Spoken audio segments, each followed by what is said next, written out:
secuencia didáctica es una configuración alternativa en la cual se estructuran procesos de enseñanza y de aprendizaje, con una particularidad, y es que hay una participación conjunta entre maestro y estudiantes en su diseño, desarrollo y evaluación.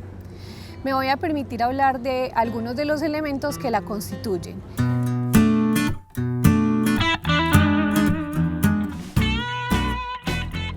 En primera instancia, es necesario dar sentido y significado a los saberes y a los contenidos en términos de su contextualización. Para eso es fundamental que el maestro reconozca a los estudiantes, los sujetos con los cuales va a interactuar, y desde allí reconozca sus intereses, problemáticas, tensiones y preguntas en el campo de la disciplina que va a enseñar. De esta manera se define la línea temática. La línea temática tiene tres componentes. El primero selecciona un objeto o un contenido particular de la disciplina a enseñar. El segundo elemento es que vincula acciones y elementos de la vida cotidiana que resulten de interés particular para los estudiantes y el maestro. Y el tercero elige la forma de mediación que pondrá en diálogo los dos anteriores. Bueno, siguiendo con este ejercicio de fundamentación inicial de la secuencia, tenemos también la definición de un problema o de una pregunta problematizadora. Esa pregunta problematizadora tendrá que resolverse en el tiempo, por lo tanto no puede ser cerrada y enunciarse para que su respuesta sea un listado o una respuesta de sí o no.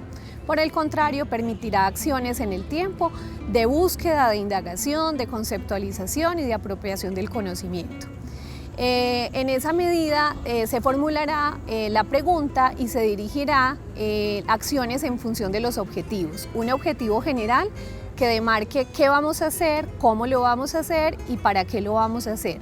Y unido a ello se respaldará en una justificación que muestre la pertinencia, el sentido, la razón de ser del proceso a desarrollar. Si bien todos los componentes de la secuencia pueden ser flexibles, adquirir nuevos rumbos, establecer otras maneras de concreción, hay un elemento que puede variar hasta el final y tiene que ver con el título.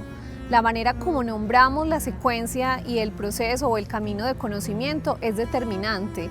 Le da forma, identidad y recrea un poco lo que constituye la experiencia de maestros y estudiantes en relación con los saberes.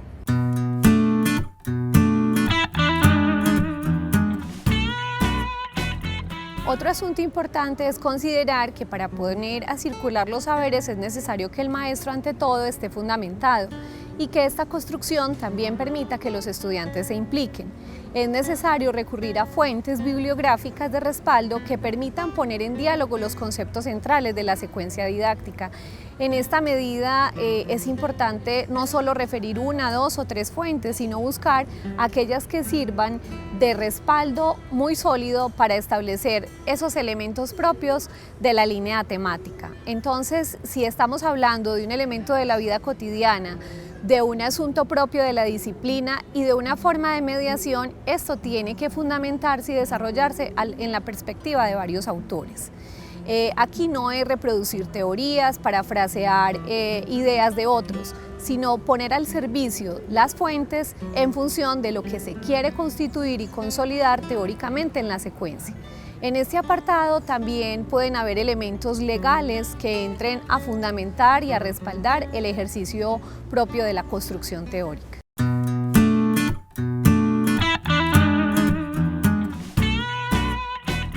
Una vez definido esta estructura base que va a permitir el desarrollo de la secuencia, viene lo que se considera el componente metodológico. En este componente circulan cómo el maestro, los saberes y los estudiantes van a interaccionar para configurar el proceso de conocimiento.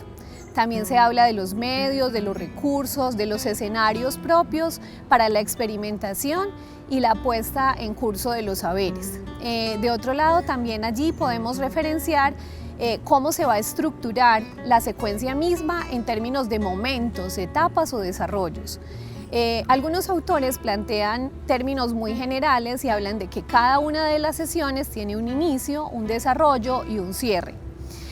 Básicamente esos momentos se mantienen, pero la idea es que cada maestro otorgue identidad y personalice cada uno de estos momentos de acuerdo a la temática de su secuencia.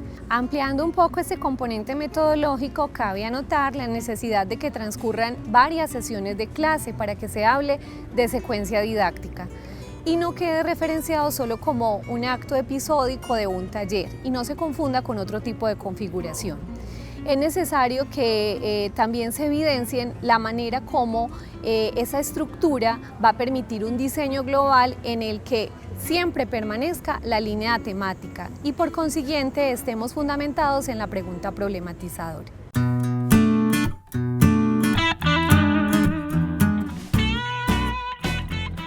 ¿A qué obedece un momento de inicio? Es el preámbulo. Lo que permite que el maestro y el estudiante se interesen y se dispongan a conocer.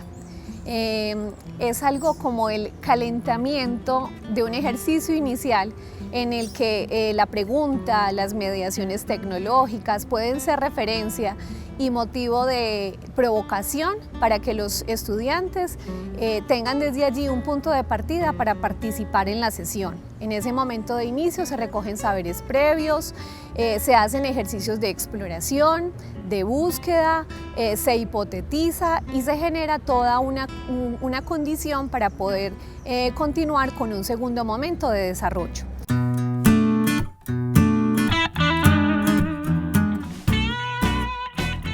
El momento de desarrollo es el grueso de la sesión. Allí es donde cabe la problematización, la profundización, el ejercicio conjunto, el debate, donde ese maestro permite que los saberes sean aprendidos por parte de los estudiantes a partir de múltiples alternativas metodológicas. Pero básicamente allí se llega y se profundiza en la pregunta problematizadora.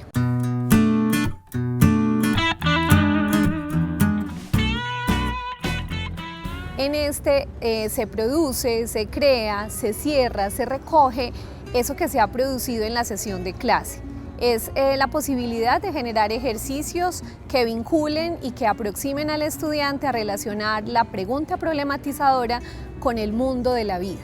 En esta medida no siempre se evalúa, pero sí se puede recoger desde allí esa acción que ha hecho el maestro y el estudiante como ejercicio metacognitivo que permite la reflexión sobre lo hecho y la manera como se ha construido.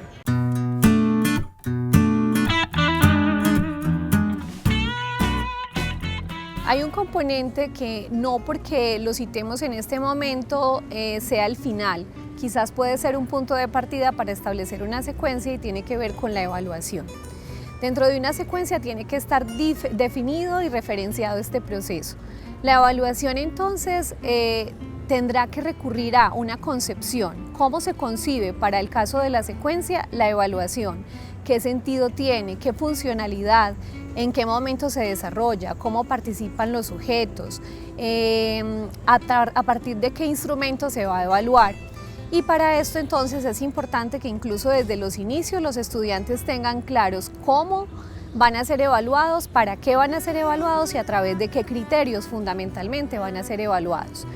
En el caso de la secuencia particularmente se utiliza que se genere un producto y que ese producto sea tangible y visible y permita mostrar la interacción, el reconocimiento de los sujetos, de los saberes y de los procesos establecidos y desde allí poder socializar y poner a circular dentro de una comunidad académica aquello que se ha producido en relación a la pregunta y a la solución de la misma o si se quiere a la aproximación a esa solución.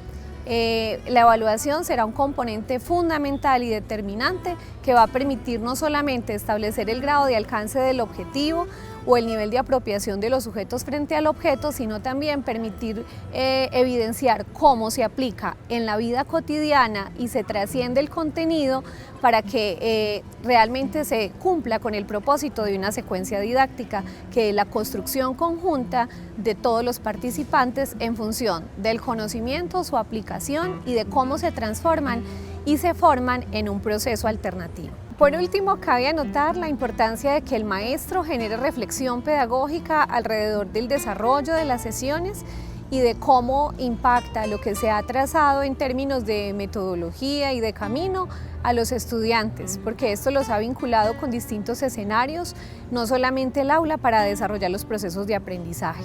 En esta vía conviene sistematizar, documentar, generar archivos fotográficos de respaldo, guardar evidencias y generar una serie de anexos que nos permitan luego volver sobre el proceso de una manera recreada para poder evaluar, valorar, transformar y proponer nuevos caminos en las siguientes secuencias didácticas.